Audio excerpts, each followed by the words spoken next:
What's up, y'all? Welcome back to No Table Talk. It's your boy, Otumba. Let's get into it. We're increasingly living in a world where we have unfettered access to information. We have unfettered access to content as far as the eyes could see. You feel me? Just at the tip of our fingers.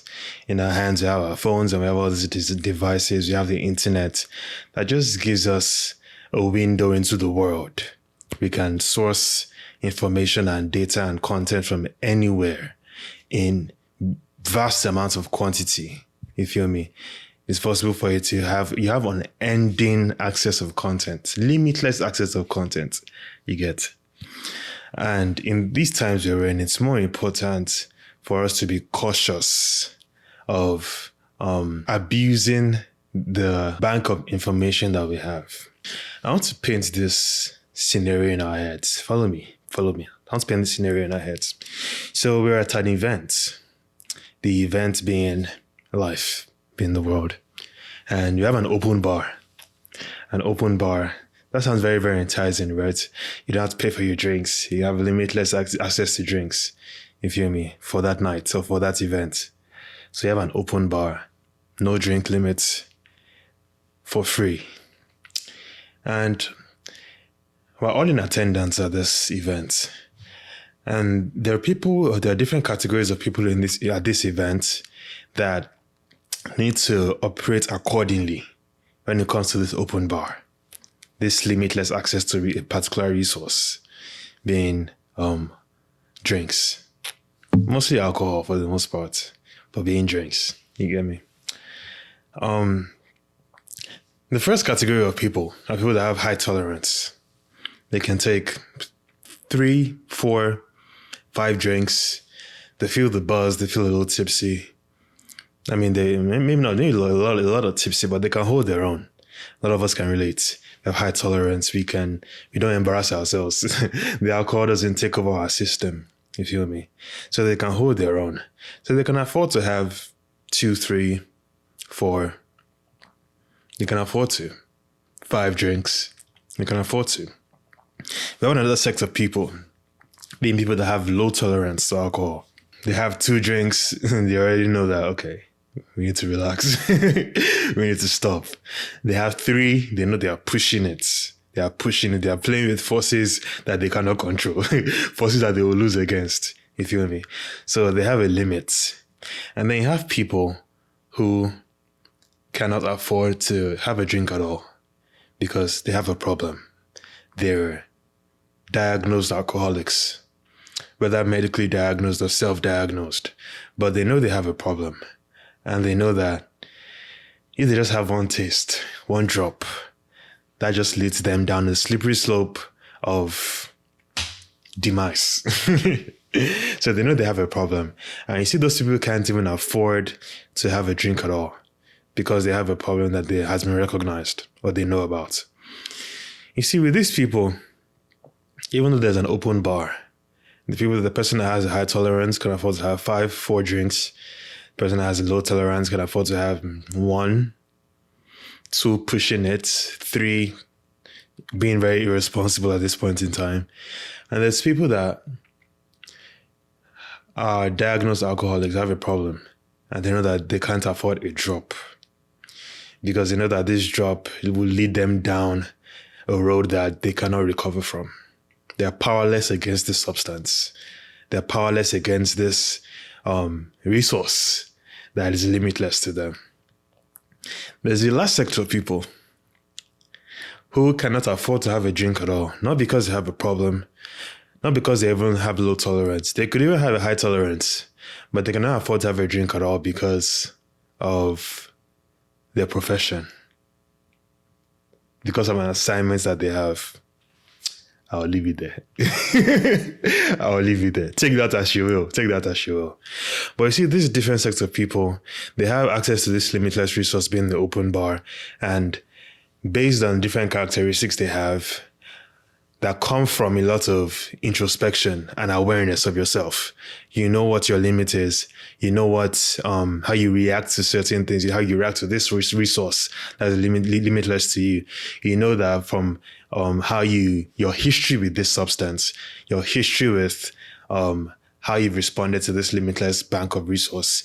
You have to act accordingly for your own good, But whether you have a high tolerance, low tolerance, or you're an alcoholic, or you have a certain assignment or profession that wouldn't be expedient of you to even partake at all, regardless of who you are, especially the high tolerance people, you can't have too many drinks because then you have alcohol poisoning.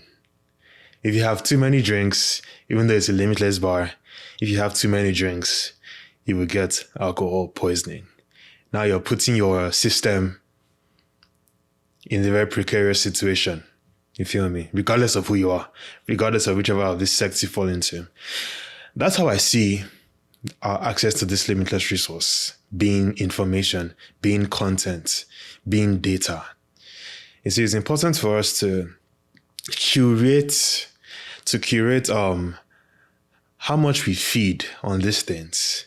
It's important for us to be aware of how much we can take. Be aware of whether we should even be taking some things at all. The Bible says to guard your heart with all diligence, because out of it comes the issues of life. You feel me?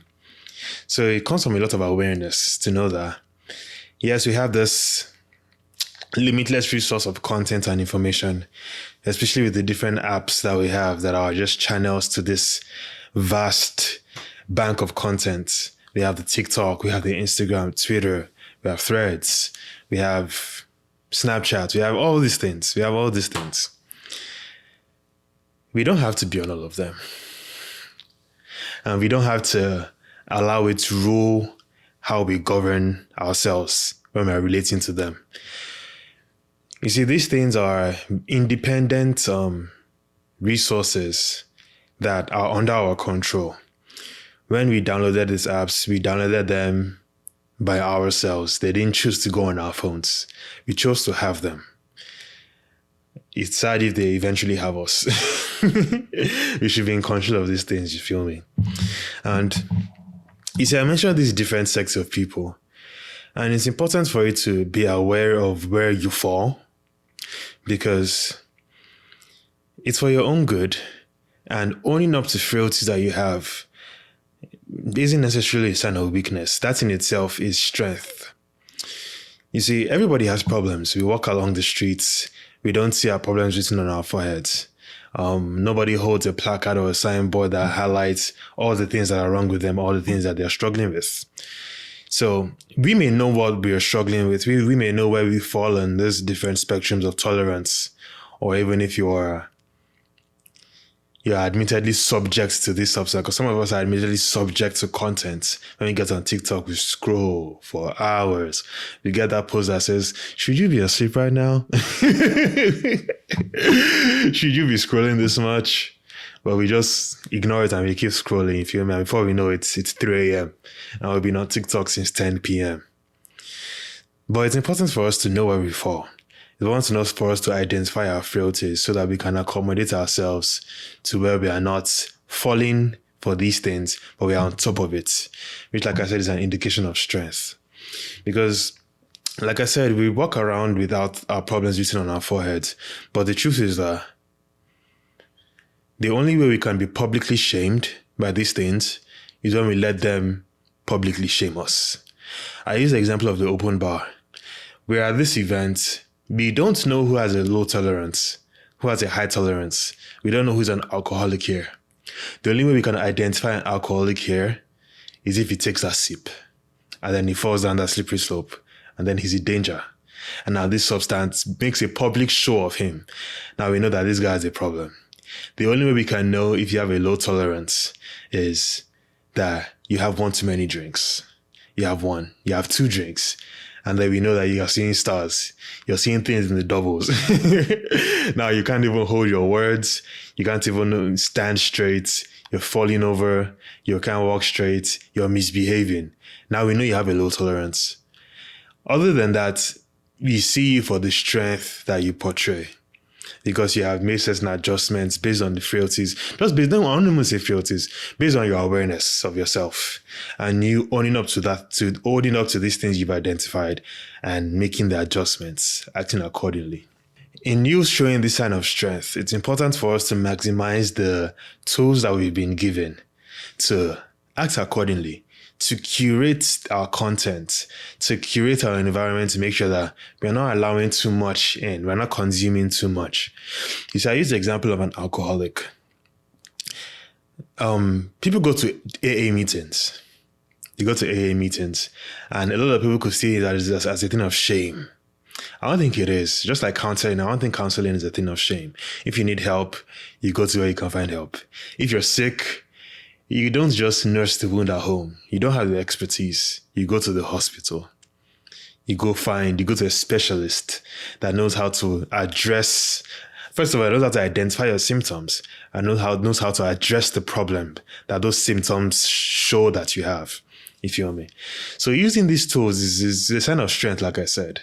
And it's these tools that would help you not make a public spectacle of yourself when your frailties just embarrass you, or when you fall to your frailties, when you don't curate the amount of content that you're consuming. A lot of our phones have screen time. You could use screen time. It's not a sign of weakness to use it. If you need it, use it. You see, our phones have this screen time thing where you can set the amount of time you spend on different apps, or you spend on different apps. Yeah, I think your phone locks you out, or it closes the app, or it gives you a notification, you feel me? Even on these different apps, the creators of these apps have been gracious enough to us to allow us to decide not to identify with some things, or allow us to decide not to be interested in some things, whether it's you choosing not to like them, or whether it's you choosing to show not interested. I know a lot of apps you can show that you're not interested in certain posts, and that is where a lot of us who need to depopulate our explore page or our For You page, we need to go to some posts and say not interested, because the algorithm that populated that content for you based on your previous history and your previous activity, the algorithm would serve you also if you say you're not interested, and to depopulate your content of these different things. You feel me? These different things that you know that it's best you stay away from. So use those tools. Use the not interested, use the screen time, and in even curating your content, it's important to, as you're stepping away from these things, fill yourself and your time with other things. Anything that's left unattended, anything that's left barren, it will be populated by something. If you do nothing, something would be there. If you leave a parcel of land unattended, weeds will start to grow. If you leave a building or a room abandoned, dust will start to form. Animals will start to encroach.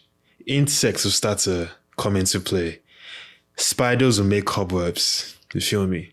If you leave anything vacant, things will start to encroach. That in itself informs us that as we're stepping away from certain things, especially when it comes to time, the time you're using to step away from, so you have in your hands when you step away from certain things, you're stepping away from your phone, stepping away from your devices, stepping away from this app.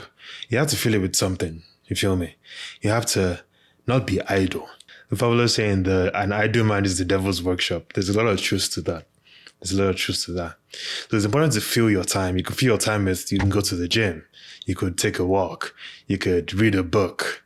And especially if you're trying to step away from your screen, you're trying to step away from the internet, from this window that is providing this vast array of content, this vast bank of content. In stepping away, you may want to step away from something without a screen entirely, or step away to something without a screen entirely. So you could read a book, you could take a walk, you could indulge in a hobby, you could pick up an activity, you could learn something new. There's a lot of things you could do, you feel me? But it's important to find out what works for you. Well, I don't think there's a one size fits all when it comes to things like this. It is important to know what works for you.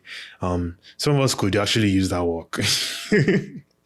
Some of us could use our work. Some of us could use reading a book. Some of us could use learning one or two things, especially when it comes to you trying to accomplish some things. Some of us could do with learning one or two things. You feel me? So fill your time with something, but know what works for you and fill your time with something. Just don't be idle. If you have to supplement it with something, if you're trying to cut down on healthy eating, you have to supplement it with healthy options. You're not just going to starve, because when you starve, that's another problem in itself. And when you starve, you're now even pushed back to the old habits that you have. You get. So you're cutting down on healthy things, gravitate towards healthy things. So I hope this gets us thinking along the lines. I know it's something that we've heard time and time again, and I've come across a lot of content that just encourages us to be mindful of what we consume, be mindful of this tool that we have that could be for good. There could be a lot of good in it. The internet is a wonderful resource, but it's still a tool. Just like a gun can be used to protect you.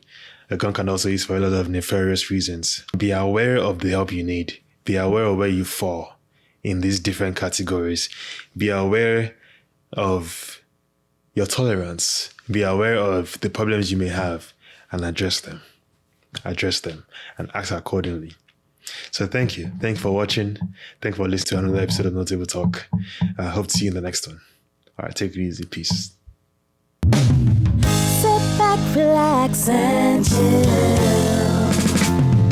Grab a glass of wine or a cup of tea, 'cause you're listening to No Table Talk.